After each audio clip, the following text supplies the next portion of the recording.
Tayo ay naglilingkod sa isang Diyos na maaaring magbigay ng kakayahan sa hindi kaya. Isa siyang impossibility specialist. Maaaring hindi mo mabayaran ang matagal ng utang na iyon, ngunit matutulungan ka niya sa pamamagitan ng pagpapakita sa iyo kung paano. Maaaring hindi mo kayang mamuhay ng walang pag-aalala, o hindi mo kayang bitawan ang iyong nakaraan. Ang lahat ng mga bagay na ito ay maaaring imposible para sa iyo, ngunit naglilingkod kami sa isang Diyos na makakatulong sa iyo na gawin ang mga bagay na ito ng madali kung ikaw ay susuko. Marahil ang ilang mga sitwasyon ay maaaring nagpahayag ng kanilang mga sarili na imposible sa iyong buhay. Maaaring mukhang hindi sila maaaring magbago o maging mas mahusay, ngunit kailangan kong malaman mo na ang ating Diyos ay dalubhasa sa mga imposibleng sitwasyon. Walang bagay na hindi niya magagawa, walang tao na hindi niya kayang baguhin, wala man lang tao. Kung pinapanood mo ang video na ito, nagdadala ako sa iyo ng mabuting balita mula sa iyong Ama, ang lumikha ng langit at lupa. Babaguhin ng Diyos ang napaka-imposibleng mga sitwasyon sa iyong buhay. Siguraduhin panoorin mo hanggang sa dulo upang hindi makaligtaan ang anumang bahagi ng kung ano ang kanyang nakalaan para sa iyo. Bago tayo magpatuloy, nakasubscribe ka na ba sa aming channel? Kung hindi, bakit hindi? Sabi sa Jeremia 32:17, Soberanong Panginoon, ginawa mo ang langit at ang lupa sa pamamagitan ng iyong dakilang kapangyarihan at unat na bisig. Walang bagay na napakahirap para sa iyo. Ito ang panalangin ni Propeta Jeremia sa Diyos. Ang nakakaintriga tungkol sa panalangin ito ay ito ang mga unang linya. Sinimulan niya ang kanyang panalangin sa pamamagitan ng pagkilala na walang napakahirap na gawin ng Diyos. Kailangan kong dumating ka sa puntong ito ngayon bago tayo magpatuloy at humingi sa kanya ng interbensyon sa pamamagitan ng mga panalangin. Nakikita mo, ito lamang ang uri ng pag-isip na tatanggap ng anuman kapag sila ay humingi sa pangalan ni Jesus. Wala silang puwang para sa pagdududa sa kanilang mga puso. Iyan ang punto na inaasahan ng Diyos na maabot nating lahat. Okay lang na mag-aliw ng kaunting pagdududa sa simula ng iyong paglalakad kasama ang Diyos, ngunit hindi okay na manatili doon kung nais mong pumunta sa malayo kasama ang Diyos. Kailangan nating lahat na laging punuin ang ating isipan ng mga tagumpay ng Diyos sa mga tauhan sa Biblia at sa mga kasama natin noon. Kapag iniisip mo sina Sarah at Abraham, ano ang nangyayari sa iyong pananampalataya? Kapag nabasa mo ang tungkol kay Haring David, ano ang nakikita mo? Kumusta naman ang iyong mga personal na kwento kung paano ka iniligtas ng Diyos mula sa mga sitwasyong akala mo ay nakamamatay? Nangyayari ang lahat ng ito upang magkaroon ka ng isang bagay na panghahawakan kapag ang iyong pananampalataya ay nangangailangan ng isang angkla. Ang iyong estado habang pinapanood ang video na ito ay hindi mahalaga. Wala akong pakialam kung gaano kasama ang mga bagay, kilala ko ang isang Diyos na ginagawang maganda ang lahat ng bagay sa kanyang panahon. Ang iyong nakaraan ay magulo, alam ko, pero ano? Gaano man kagulo ang ating nararamdaman, nangako pa rin ang Diyos sa atin ng isang mas maliwanag at magandang kinabukasan. Kung nasaan ka ngayon ay maaaring resulta ng mga desisyong ginawa mo kahapon. Handa ang Diyos na bigyan ka ng tamang karunungan para makagawa ng mas mabuting desisyon para sa mas magandang kinabukasan. Hindi mo kailangang ibaba ang sarili mo dahil sa nararamdaman mo sa sarili mo. Ang kailangan mo ay hindi higit na pagkakasala, hindi mo kailangan ng pity party, kailangan mo ng transformation, isang uri ng pagbabagong magmumula lamang sa Diyos. Ang Diyos lamang ang maaaring kunin ang isang magulo na buhay at gawin itong isang magandang patotoo. Sa katunayan, mas magulo ang iyong nakaraan, mas maluwalhati at maganda ang iyong patotoo. Kung sa tingin mo ay hindi ka karapat-dapat at hindi karapat-dapat, lumapit sa Diyos. Kung sa tingin mo ay madumi at nahihiya ka, lumapit ka pa rin sa Kanya. Kahit na naniwala ka sa mga kasinungalingan ng kaaway na nagsasabing hindi ka matutubos, na walang magagawa ang Diyos sa iyong buhay, lumapit ka lang sa Diyos. Ang lunas ay sa paglapit sa Kanya tulad mo, basag-basag, bugbog, at pagod. Halika na lang. Maaaring tinawag ka ng kaaway na isang basura, Ngunit halika ngayon nakikita ka ng Diyos bilang isang magandang kwento na hindi pa mabubunyad. At kahit na ang iyong nakaraang buhay ay mukhang basura, kailangan mo lamang ng pag-recycle. Nais ng Diyos na i-recycle ang iyong buhay. Gusto niyang paikutin ang mga bagay-bagay. Kung ang sinuman ay na kay Kristo, siya ay isang bagong nilalang, ang mga lumang bagay ay lumipas na, narito, ang lahat ng mga bagay ay naging bago. Iyan ang kasulatan. Sinasabi nito na sinumang tao, lahat ng bagay para sa sinumang tao, ay maaaring maging bago kung siya ay kay Kristo. Ito ay pagbabago. Magagawa lamang ito sa pamamagitan ng banal na kamay ng Diyos. Maaari kanyang palayain sa lahat ng uri ng pagkagumon. Mapapalaya kanya sa mga pang-aapi ng demonyo. Maaari kanyang palayain mula sa masasama at nagpapahirap na kaisipan. Kaya niyang baguhin ang iyong buhay mula sa dati tungo sa bago.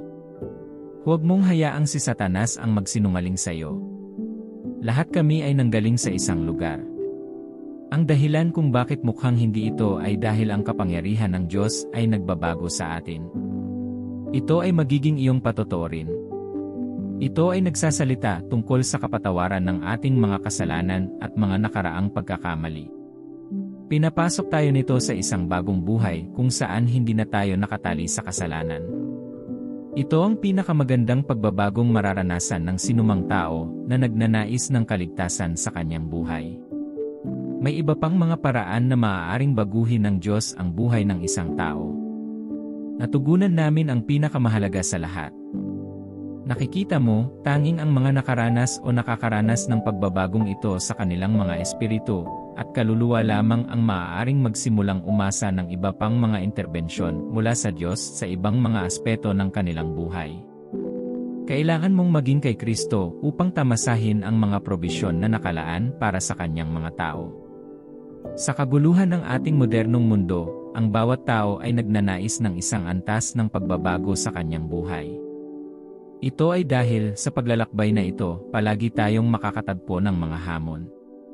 Ito ay nag-iwan sa amin na hindi mapakali habang nagsisimula kaming maghanap ng pagbabago. Maaaring maging napakahirap ng buhay kung kaya't naiisip natin kung natatanggap ba natin ang kaparusahan para sa ilang mga nakaraang pagkakamali. Ang isang dakot ng mga mananampalataya ay hindi makadaan sa yugtong ito ng kanilang paglalakbay kasama ang Diyos, sumuko na sila. Nais kong ipaalala sa iyo na ang Diyos ay hindi nangako sa atin ng isang buhay na walang mahirap na araw. Kung gayon, mas maraming tao ang nanampalataya kay Jesus upang sila ay makalaya sa kanilang mga problema. Ang ipinangako sa atin ng Diyos, gayunpaman, ay gagawin niya ang lahat ng bagay na magkakasama para sa ating ikabubuti dahil mahal natin siya. Sinasabi sa awit 71, 14 na tandang bawas 15, dahil mahal niya ako, sabi ng Panginoon, ililigtas ko siya, iingatan ko siya, sapagkat kinikilala niya ang aking pangalan. Tatawag siya sa akin, at sasagutin ko siya, kasama mo siya sa kagipitan, ililigtas ko siya at pararangalan. Ano man ang iyong pinagdadaanan ay hindi parusa mula sa Diyos. I need you to rule that out. Tiyak na haharap ka sa mga pagsubok, at tukso, ngunit sa lahat ng ito, nangako ang Diyos na ililigtas ka. Sabi niya, poprotektahan kita. Ano ang ginawa mo para marating ang alinman sa mga ito? Kinilala mo lamang ang kanyang pangalan. Ang pagkilala sa pangalan ng Diyos dito ay paniniwalang magagawa niya ang lahat ng kanyang sinabi na gagawin niya.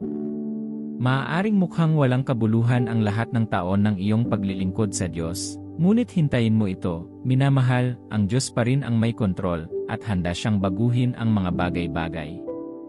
Magpapakita siya bago ka maubusan ng saya. Darating ang iyong pagbabago. Darating na ang pagbabagong gusto mo. Mabubuhay ka ng walang utang. Ikakasal ka sa tamang tao. Dadalhin mo ang iyong mga anak sa takdang oras. Magmamay-ari ka ng iyong bahay at mamuhay ng mas maligaya dahil nakatakdang gawin ng Panginoon ang isang bagong bagay sa iyong buhay.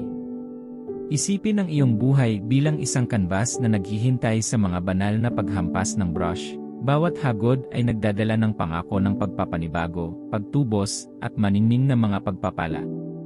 Ang Diyos ang master artist ng piyesang ito, at kailangan mong magtiwala sa Kanya dito. Maaaring hindi ito mukhang, ngunit iyan ay mabuti. Magugulat ka kung kaya mong hintayin ang pagtatapos ng kwento ng pagbabagong ito. Ang Diyos ang direktor, na isinulat ang kwento ng tagumpay sa mga pagsubok, katatagan sa harap ng kahirapan, at isang hindi natitinag na paghahangad ng positibong pagbabago. Ang Diyos, sa Kanyang walang katapusang karunungan, ay malapit nang ibuhos sa iyong paglalakbay ng isang panibagong isip na magiging tapat. Ang mga hamon na minsan ay tila hindi malalampasan ay mga hakbang lamang tungo sa kadakilaan na naghihintay sa iyo. Ang mga ugali na tila hindi mo kayang bitawan ay magiging patunay mo sa kakayahan ng Diyos na tunay na baguhin ang isang tao. Walang magagawa kung wala ang iyong pananampalataya, o mas mabuti pa, kakaunti ang magagawa ng Diyos sa iyong buhay kung kulang ka sa pananampalataya. Iyon ang bahaging dapat mong gampanan sa lahat ng kwento ng pagbabagong ito. Maniwala na kaya ng Diyos at gagawin niya. Maaari kanyang kunin mula sa piitan ng buhay at ilalagay ka sa isang palasyo upang mamuno kasama ng mga hari, tulad ng ginawa niya para kina Joseph at Daniel. Mababago niya ang iyong buhay tulad ng ginawa niya kina Ruth at Mordecai. Nasa negosyo pa rin siya ng pagbabago ng buhay. Kaya niyang gawing posible ang imposible sa buhay mo. Si Reyna Esther ay isang batang babae na nangangailangan ng pagbabago ng kwento. Pinalaki siya ni Mordecai dahil wala siyang ina o ama, siya ay ulila. Ngunit dahil kasama ang Diyos sa kanyang kwento, himalang naging reyna siya. Ang kanyang kwento ay isang napaka-inspiring na isa na dapat mag-udyok ng pananampalataya sa iyong puso. Sa bawat punto, nakahanap siya ng pabor sa harap ng mga tao dahil kasama niya ang Diyos.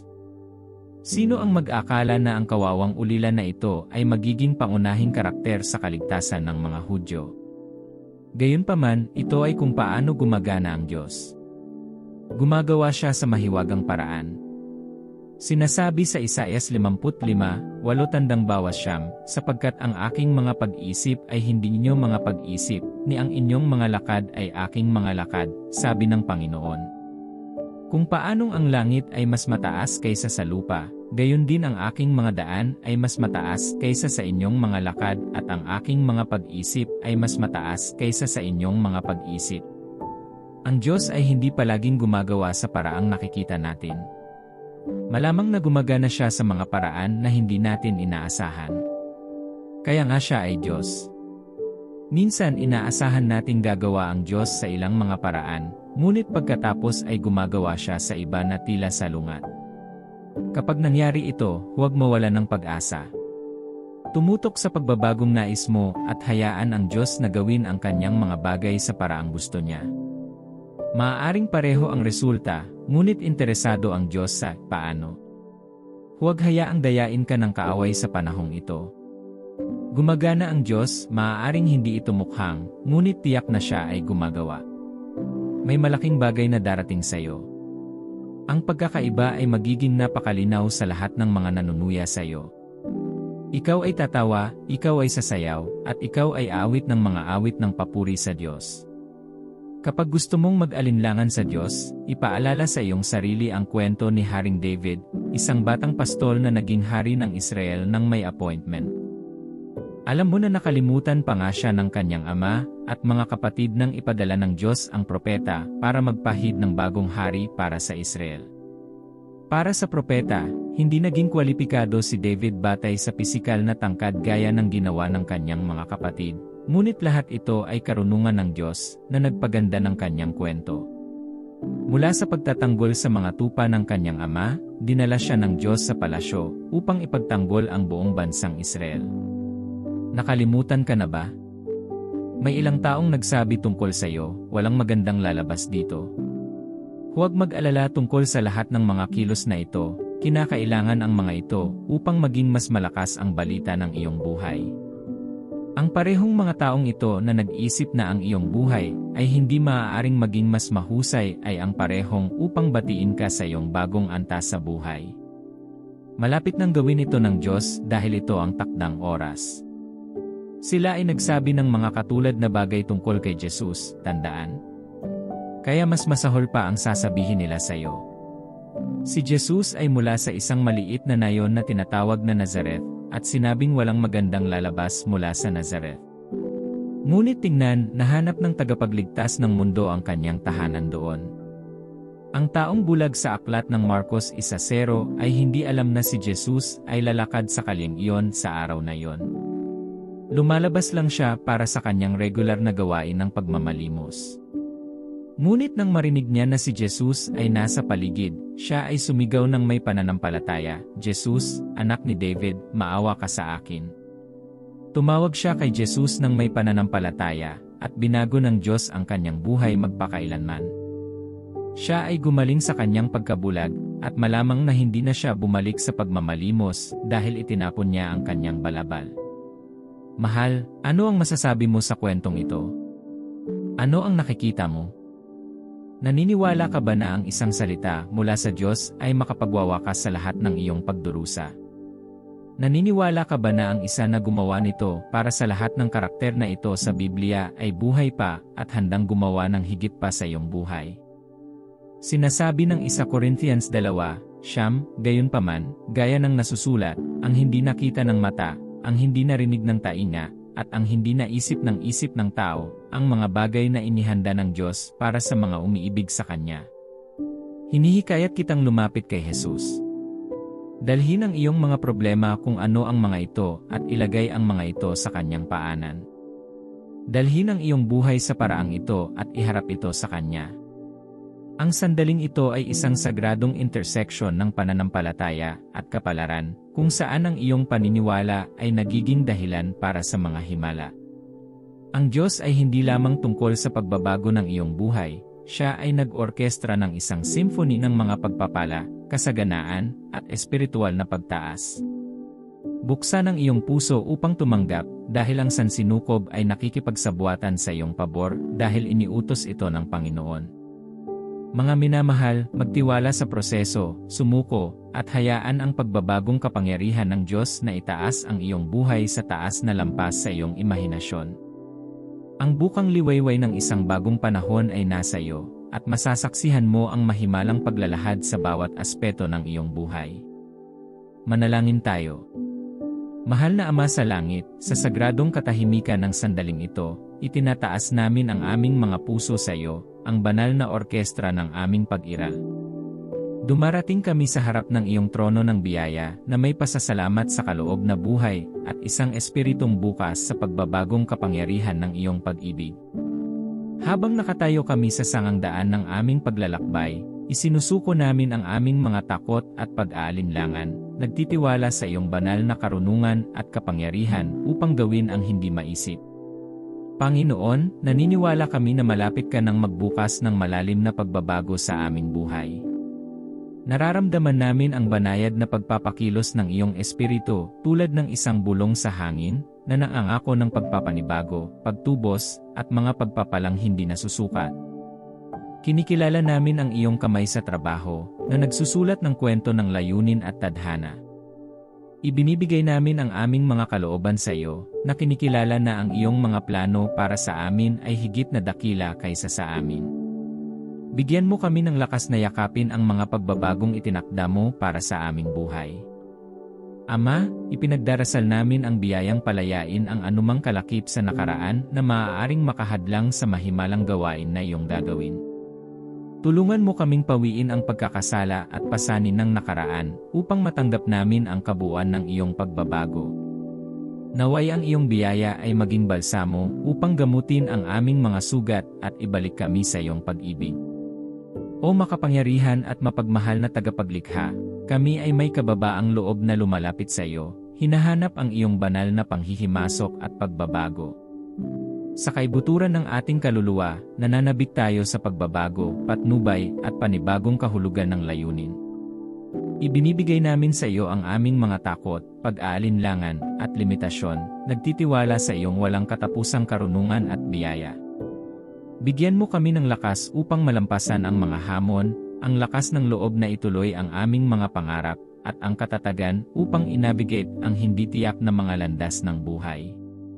Naway liwanagan ng iyong banal na presensya ang aming mga puso habang sinisimulan namin ang paglalakbay na ito ng paglago at pagpapanibago. Baguhin tayo mula sa loob at hubugin tayo sa mga sisidlan ng pagmamahal, habag, at pagpapagaling para sa ating sarili at sa iba. Sa ating pagpasok sa panahong ito ng banal na pagbabago, humihingi kami ng pag-unawa upang makilala ang mga palatandaan at kababalaghang inilalagay mo sa aming mga landas. Liwanagin ang aming espiritu ng karunungan na sundin ang iyong pamumuno, kahit na tila hindi malinaw ang daan pasulong. Palakasin ang aming pananampalataya, Panginoon, at hayaan itong maging isang angkla sa nagbabagong agos ng buhay. Sa pangalan ni Jesus, nananalangin kami para sa isang pusong nakatanggap ng iyong mga pagpapala, isang pag-isip na nakaayon sa iyong katotohanan, at isang espiritu na nakaayon sa iyong layunin.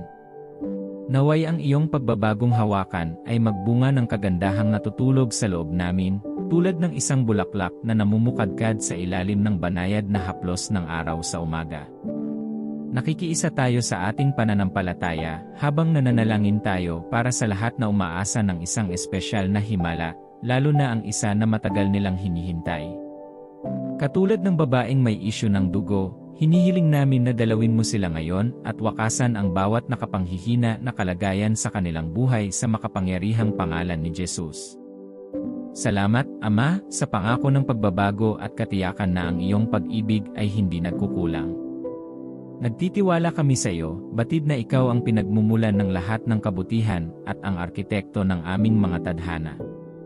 Habang iniaalay namin ang panalangin ito, ginagawa namin ito ng may diwa ng pag-asa, sabik na inaasahan ang mga himala na iyong ihahayag sa aming buhay. Sa pangalan ni Jesus, kami ay nananalangin. Amen. Kung nabiyayaan ka ng video na ito, mangyaring pindutin ang like button, ibahagi, at pindutin ang notification bell para sa higit pang mga inspiring na video, dahil din sa hinihikayat tayo nitong gumawa ng higit pa.